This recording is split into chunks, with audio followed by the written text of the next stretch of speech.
कर्ण द्वापर युग के महान योद्धा में से एक थे, लेकिन उनको मिला श्राप उनकी मौत का कारण बन गया। कर्ण को उनके जीवन काल में 2 श्राप मिले थे। उन्हें पहला श्राप उनके गुरु भगवान परशुराम ने दिया था, जबकि दूसरा श्राप एक ब्राह्मण ने दिया था।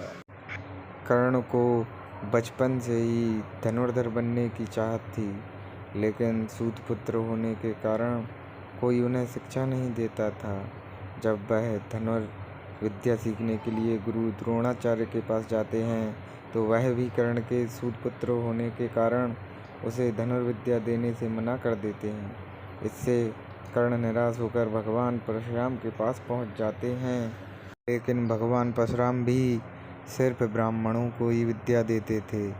अब कर्ण किसी भी तरह से धनुर्विद्या सीखना चाहता था, तो वह भगवान परशुराम से झूठ बोलता है कि वह ब्राह्मण है। भगवान परशुराम भी कर्ण को ब्राह्मण समझकर उसे शिक्षा देने लगते हैं। जब कर्ण की शिक्षा खत्म होने वाली होती है, तब एक दिन उनके गुरु भगवान परशुराम दोपहर के समय कर्ण की जंघा पर सिर रखकर आराम कर रहे होते हैं।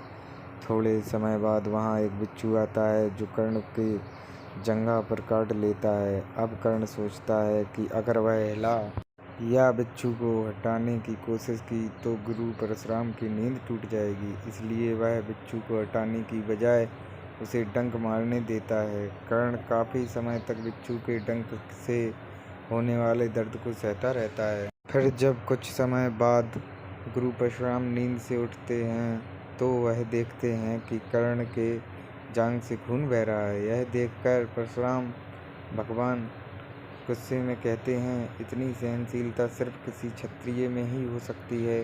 तुमने मुझसे झूठ बोलकर ज्ञान हासिल किया है, इसलिए मैं तुम्हें श्राप देता हूँ कि जब भी तुम्हें मेरी दी हुई विद्या की सबसे ज़्यादा ज़रूरत होगी, उस समय काम नहीं आएगी। इससे निराश होकर कर्ण अपने गुरु से कहता है कि वह स्वयं नहीं जानता कि वह किस वंश और कुल का है। ऐसे में वह सारी बातें अपने गुरु परशुराम को बताते हैं। यह जानने के बाद भगवान परशुराम को श्राप देने पर पछतावा होता है, लेकिन दिया हुआ श्राप वापस नहीं लिया जा सकता था। ये वह अपना विजय धनुष कर्ण को वरदान के रूप में दे देते हैं। इसके बाद कर्ण भगवान परशुराम के आश्रम से विदा लेते हैं। इस घटना के कुछ वर्षों बाद एक दिन कर्ण जंगल में किसी अत्याचारी राक्षस का पीछा कर रहे होते हैं। वह राक्षस को निशाना बनाते हुए उसे मारने के लिए बाण चलाते हैं, लेकिन राक्षस अचानक गायब हो जाता है और बाण दलदल में फंसी एक गाय को लग जाता है। बाण लगने से गाय की वहीं पर मौत हो जाती है।